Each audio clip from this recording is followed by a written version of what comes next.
नव वर्ष की शुभकामना पूरे देशवासियों को हमारे तरफ से धन्यवाद है। नए वर्ष के लिए 2021 के लिए सबको सुख शांति समृद्धि मिले और देश में सब लोग प्रसन्न रहें, सब लोग खुश रहें और सब में भाईचारा का संबंध रहे। क्यों कि सभी अपने हैं, कोई पराया नहीं है। इसलिए सबको आशीर्वाद देना हमारा धर्म है और हम यही चाहते हैं कि सब लोग सुखी रहें और सबको भगवान शंकर की कृपा से सुख समृद्धि मिले, यही हमारी शुभकामना है।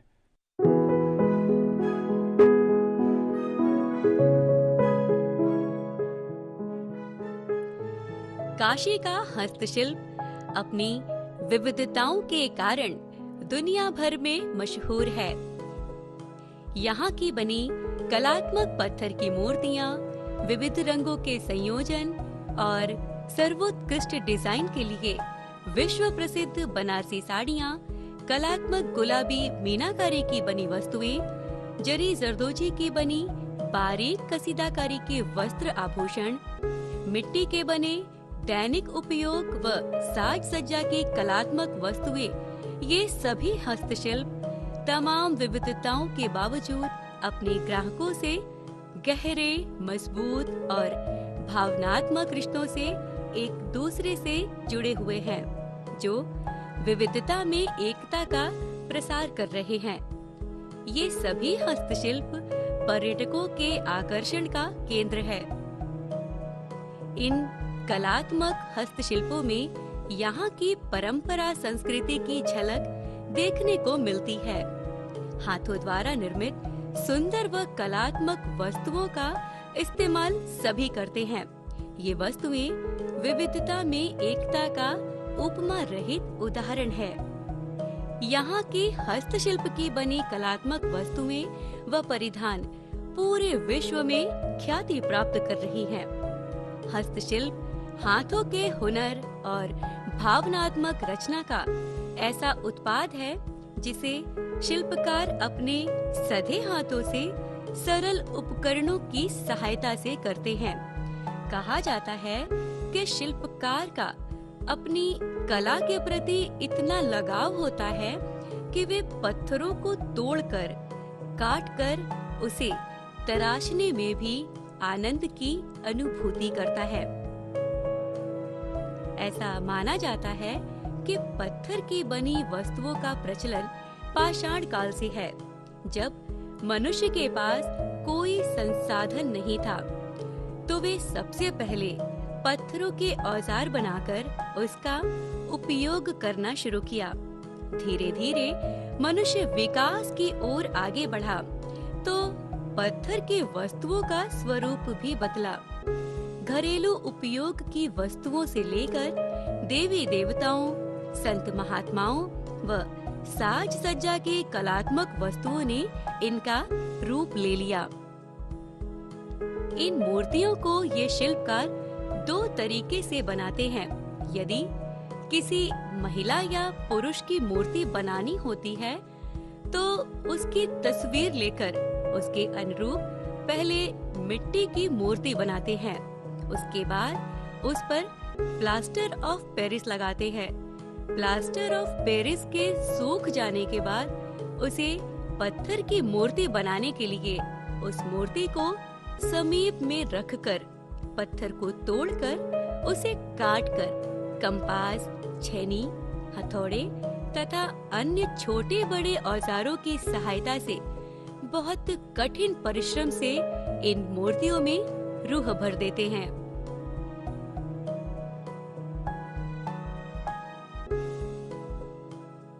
मैं मूर्ति का प्रक्रिया बता रहा हूँ, कैसे मूर्ति बनता है। पहले मार्बल, पत्थर, जो भी ये ब्लॉक पहले लाते हैं, उसको हमने मूर्ति का हिसाब से, जो मूर्ति बनाएंगे उसी का साइज का हिसाब से पहले कटिंग कराते हैं। कटिंग करने के बाद उसके बाद ड्राइंग किया जाता है। 2-3 प्रोसेस से काम होता है। एक ड्राइंग हो गया, फिर आउट कटिंग हो गया, उसके बाद फिर 2-3 कारीगर मिल के उसको फिनिशिंग किया जाता है। फिनिशिंग के बाद फिर इसको घिसाई होता है, पॉलिश होता है, उसके बाद पेंटिंग किया जाता है। देवी देवताओं की मूर्तियों को बनाने के लिए इन शिल्पकारों को किसी तस्वीर की जरूरत नहीं होती। ये तो इनकी अपनी काल्पनिक रचना होती है जिसे ये सम्मान के साथ जीवंत रूप देते हैं। इन मूर्तियों को मशीनों द्वारा पॉलिश किया जाता है, फिर उसे आकर्षक बनाने के लिए रंगों का इस्तेमाल किया जाता है। विभिन्न रंगों के साथ इस पर सुनहरे रंग की जगह सोने का तबक लगाया जाता है। फिर तैयार हो जाती है ऐसी सुंदर, कलात्मक एवं आकर्षक मूर्तियाँ। मैं पेंटिंग करता हूँ और ये सोने का तबक वबक लगा है, क्लियर वार्निश लगा के लगाते हैं और इसको करने के बाद क्या नाम से कि हार्डर होता है लिकर, वही इसके ऊपर लगाता है और अपने मन से जो है कि कलर अपने मन से लगाते हैं, किसी से पूछ के नहीं, अपने मन से कलर लगाते हैं। हम 7 साल से कर रहे हैं। इन वस्तुओं के सृजन में शिल्पकारों को कठिन परिश्रम करना पड़ता है तथा इन पत्थरों को आकृति देने के लिए शिल्पकारों को कई प्रक्रियाओं से गुजरना पड़ता है तथा उसके लिए कई छोटे बड़े औजारों की जरूरत होती है। इस हस्तशिल्प में यहाँ की संस्कृति व भौगोलिक परिदृश्य की झलक देखने को मिलती है। वाराणसी के रहने वाले पत्थर मूर्तिकार अभिराम, जो पत्थर के मूर्ति के निर्माता और व्यवसायी भी हैं, इन्होंने 15 से 20 लोगों को प्रशिक्षित कर आत्मनिर्भर बनाया है। मैं 20 साल से ये पत्थर का वस्तुओं का काम करता हूँ। इसमें हर मूर्ति हम बनाते हैं और हम 15-20 कारीगर को इसमें हम आत्मनिर्भर दिए हैं। सब लोग इसमें काम किए हैं और हम लोग द्वारा बनाया गया मूर्ति खाली देश में नहीं, विदेश तक भी जाता है। वर्तमान में ये पत्थर की बनी मूर्तियाँ और सजावटी सामान अपने देश ही नहीं, विदेशों में भी महत्वपूर्ण स्थान हासिल किया है। हमारे शिल्पकार तमाम विविधताओं के बावजूद इन कलाओं के माध्यम से विविधता में एकता का प्रचार कर रहे हैं।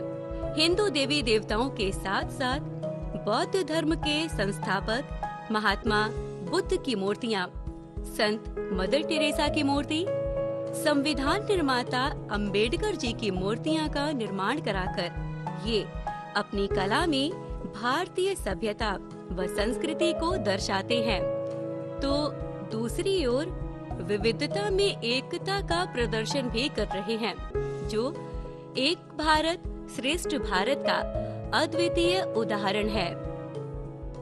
कहा जाता है कि मिट्टी शिल्प का प्रचलन सिंधु घाटी की सभ्यता से है। तब मनुष्य ने मिट्टी के बर्तन बनाकर इस्तेमाल करना शुरू किया। समय परिवर्तन के साथ इस शिल्प की बनी वस्तुओं का स्वरूप बदला। वर्तमान में मिट्टी के दैनिक उपयोग की वस्तुओं से लेकर घर की साज सज्जा की वस्तुओं व बच्चों के खेलने योग्य खिलौने बनाए जाने लगे। मिट्टी के बने इन वस्तुओं ने बाजार में अपना मजबूत स्थान बना रखा है। इन वस्तुओं को बनाने के लिए चाक की जरूरत होती है, जिस पर ये शिल्पकार अपने सधे हाथों से कलात्मक वस्तुएं बनाते हैं। ये युवा शिल्पी जिसे प्रोत्साहन हेतु राज्य सरकार द्वारा शिल्पी कार्ड व इलेक्ट्रिक चाक दिए गए हैं। मिट्टी के बर्तनों का काम करता हूँ। इसके प्रोत्साहन के लिए माननीय प्रधानमंत्री जी, माननीय मुख्यमंत्री जी के द्वारा इलेक्ट्रिक चाक दिया गया है हमें, जिससे इस कार्य को हम आसानी के साथ अपने कार्य को बढ़ा सकते हैं। ये शिल्पकार इनमें से कुछ वस्तुओं को हाथों से बनाते हैं तथा कुछ को मोल्ड से बनाते हैं।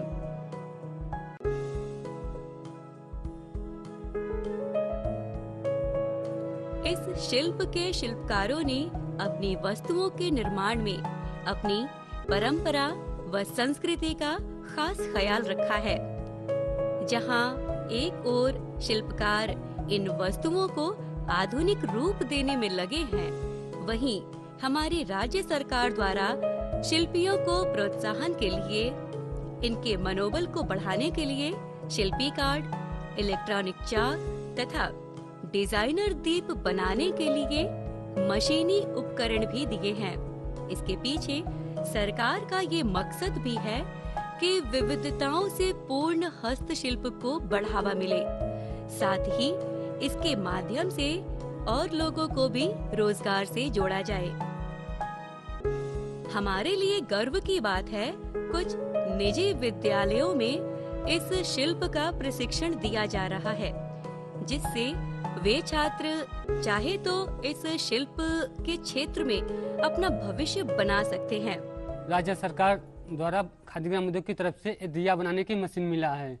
इसके साथ में एक और मशीन आती है जो मिट्टी को भूरा करती है, जिससे हम लोग को दिया बनाने में काफ़ी आसान हो जाता है।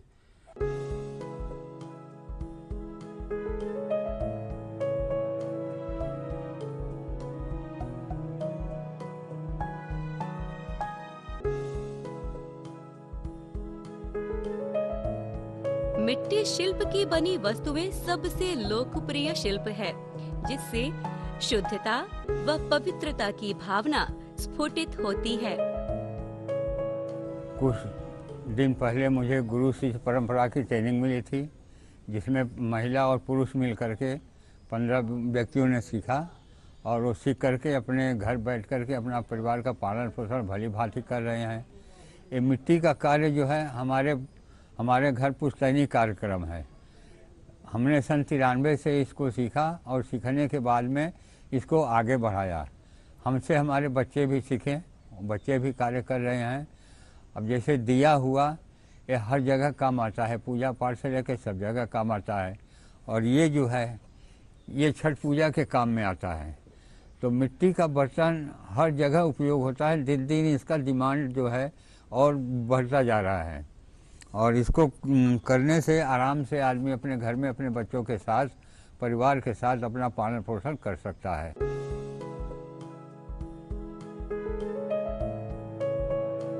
एक बेहतरीन हस्तशिल्प का उदाहरण है जरी जरदोजी। ऐसा कहा जाता है कि ये मुगल कालीन कला है। कपड़े पर करिश्मा बुनने की कला है जरी जरदोजी। पहले इसकी जरी सोने व चांदी के तारों से निर्मित होती थी।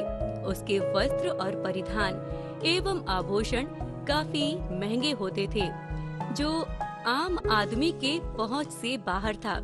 वर्तमान में ये जरी तांबे के तार से बनती है और इसके बने वस्त्र तथा अन्य वस्तुएं सभी के पहुंच तक हैं।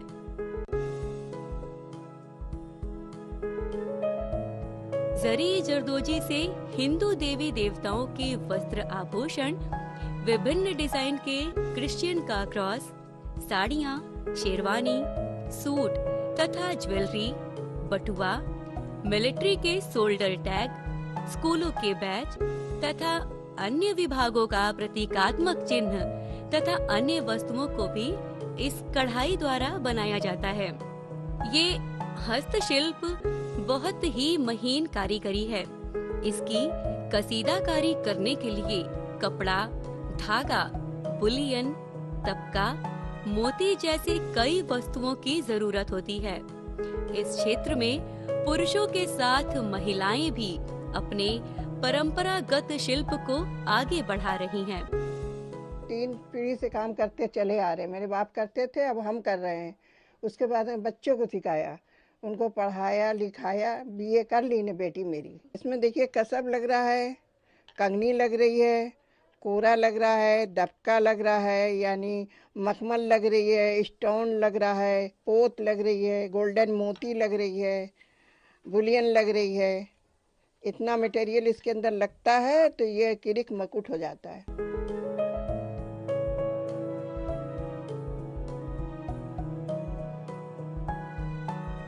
ये महिलाएं किसी की मोहताज नहीं बल्कि अपने परिवार का सरताज हैं। इस शिल्प को बढ़ावा देने के लिए राज्य सरकार द्वारा शिल्पकारों को शिल्पी कार्ड दिए गए हैं तथा कढ़ाई करने के लिए इन्हें कारचोप फ्रेम एवं कढ़ाई का किट दिया गया है। ये युवा शिल्पी इस कला के क्षेत्र में अपना भविष्य संवारने में लगी है। ये काम है जरी दरदोजी जिसे मैं करती चली आ रही हूँ और मुझे इस काम को करने में इनकम भी मिलती है और मुझे इस काम से बहुत ज़्यादा लाभ भी हो रहा है और इस काम की वजह से मुझे ये शिल्पी कार्ड मिला है और ये बन रहा है भगवान जी का पूरा वो सर का ताज है, हार है, बाजू है और इसे करने की अच्छी इनकम भी मिलती है और मैं सोच रही हूँ ये काम आगे बढ़े।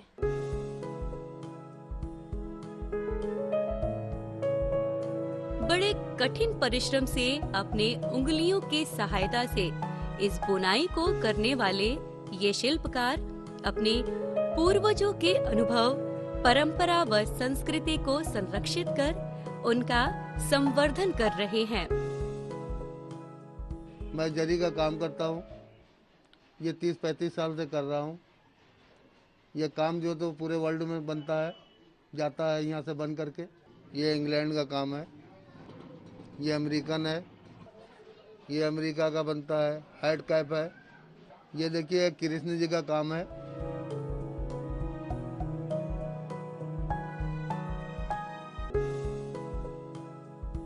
यहाँ के शिल्पकारों ने इस शिल्प में ज्यादा मेहनत करके इसे और आकर्षक बनाकर इसका ऐसा स्वरूप बदला है जिससे इस शिल्प की बनी वस्तुओं की मांग विश्व के कई बड़े देशों में होने लगी है। हम लोग बहुत ही प्राचीन कला जो बनारस की एक शान है, जरी दरदोजी के क्षेत्र में हम लोग जुड़े हुए हैं और ये कला हम लोगों को हमारे पूर्वजों से जनरेशन टू जनरेशन हमारे तक पहुंची है और इस कला के अंदर तरह तरह की चीज़ें बनाई जाती है जो हिंदुस्तान की शादियों में जो उनके जोड़े होते हैं वो हम लोग बनाते हैं। कृष्ण जी, राम जी, भगवान जी की पोशाक हम लोग बनाते हैं और दूसरे धर्मों में देखा जाए तो ईसाइयों में उनके धार्मिक चीज़ें जो होती हैं, उनके प्रीस्ट, उनके बिशप्स जो वो पोशाक पहनते हैं वो पोशाक हमारे यहाँ बनारस से बन के जाती है और इसमें तरह तरह की टेक्निक होती है, बहुत सी तरीके होते हैं इस जरदोजी को के काम करने के लिए और इसी क्षेत्र से जुड़ी हुई एक चीज़ें हैं जिसको हम लोग बैच एम्ब्रॉयडरी बोलते हैं, जो हिंदुस्तान की फ़ौजों और यहाँ तक कि अमेरिका जैसे शक्तिशाली और यूरोप कंट्रीज़ जितने भी विदेशी देश हैं जो अपने आप को बहुत शक्तिशाली बनते हैं, उनके यहाँ के फ़ौजियों के, उनके ऑफिसर्स के, उनके फ़ौजियों के वर्दी की शोभा जो बनते हैं हमारे बैज, वो हमारे बनारस और हिंदुस्तान से बन के जाते हैं। इस कला के माध्यम से स्टेट अवार्ड प्राप्त कर चुके शहाबुद्दीन का कहना है कि इस कला को बढ़ावा देने के लिए सरकार की कुछ और योजना आए तो ये कला प्रतिस्पर्धा में और भी निखर जाए। बनारसी साड़ी के ऊपर जो होता है या बनारसी साड़ी, ये हम लोगों की एक पहचान है, मतलब कारीगरी की। ये हम लोगों को इतनी ऊंचाई पे ले गया है कारीगरी में कि इसका जवाब हिंदुस्तान के लोग जैसा काम ये बना देंगे और विदेशों में नहीं मिल सकता। आज भी जो है तो ज़रूरत पड़ती है लोगों को तो विदेश में यहाँ के लोग कारीगरों को बुलाया जाता है। तो हमारी संस्कृति और एक दूसरे से हमारी एकदम टैली खाती है और इस काम से हम लोग एक दूसरे से जुड़े हुए रहते हैं।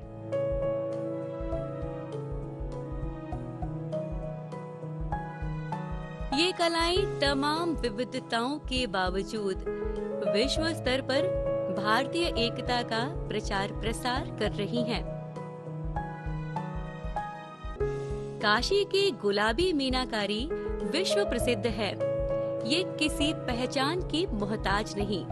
इस प्राचीन गुलाबी मीनाकारी द्वारा परंपरागत उत्पादों का निर्माण किया जाता है। ऐसा माना जाता है कि इसका इस्तेमाल पहले शाही परिवारों में किया जाता था। इसके इतिहास के विषय में लोगों का कहना है कि मुगल काल से भारत में इसका प्रचलन शुरू हुआ। मीनाकारी करने वाले बनारस में लगभग 50 परिवार हैं।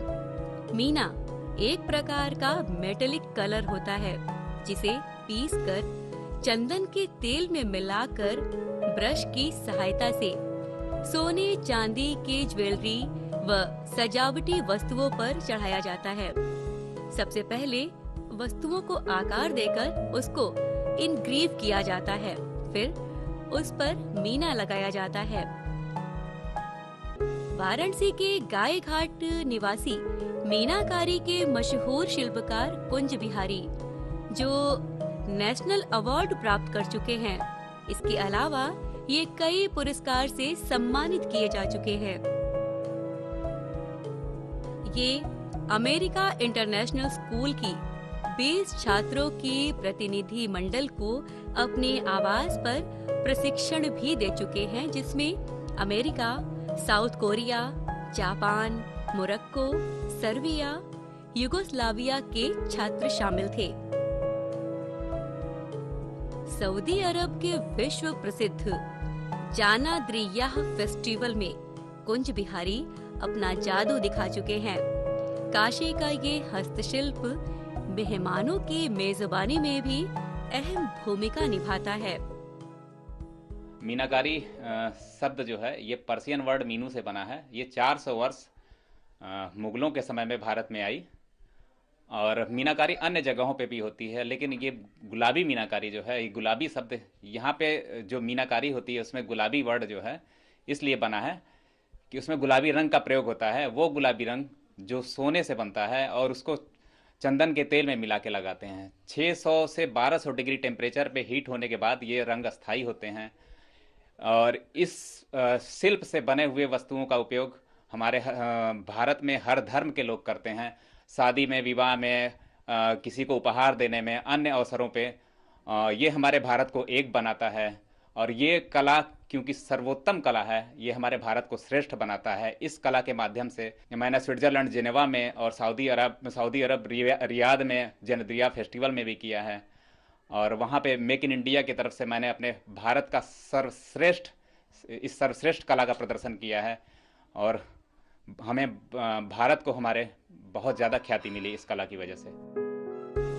गुलाबी मीनाकारी चंदन के तेल में सोने के बुरादे से की जाने वाली नायाब कारीगरी है। ये भारत की सर्वश्रेष्ठ हस्तशिल्प है। इस वैश्विक महामारी के कालखंड में जब पूरी की पूरी दुनिया त्राही त्राही कर रही है, भारत और बनारस भी उससे छूता नहीं है, लेकिन भारत के शिल्पियों ने, बुनकरों ने फिर से वापस अपनी गौरवमयी परंपरा को कायम किया। माननीय प्रधानमंत्री जी ने जब आह्वान किया आत्मनिर्भर भारत का और एक भारत श्रेष्ठ भारत की जब उन्होंने बात की, तो बनारस के शिल्पी, बनारस के बुनकर ये वापस कमर कस लिए। और बनारस जो कि दुनिया में मशहूर इसलिए भी है कि 12 हैंडलूम और हैंडीक्राफ्ट के उत्पाद यहाँ पे जीआई पंजीकरण है, देश की बौद्धिक संपदा में शामिल है। 20,50,000 लोगों को कानूनी रूप से संरक्षण प्रशिक्षण उसमें प्राप्त है जीआई के एक्ट के तहत। तो ऐसे में कारोबार फिर से बढ़ना शुरू हुआ है, कारोबार को गति मिली है और सरकार का जो प्रयास रहा है कि लोकल उत्पादों को ग्लोबल तक पहुंचाना है, तो उसमें जीआई महत्वपूर्ण भूमिका निभा रहा है क्योंकि जीआई लीगल लोकल है और यही उत्पाद इस देश की समृद्ध विरासत को आगे बढ़ाने में एक बड़ी भूमिका निभाएगा।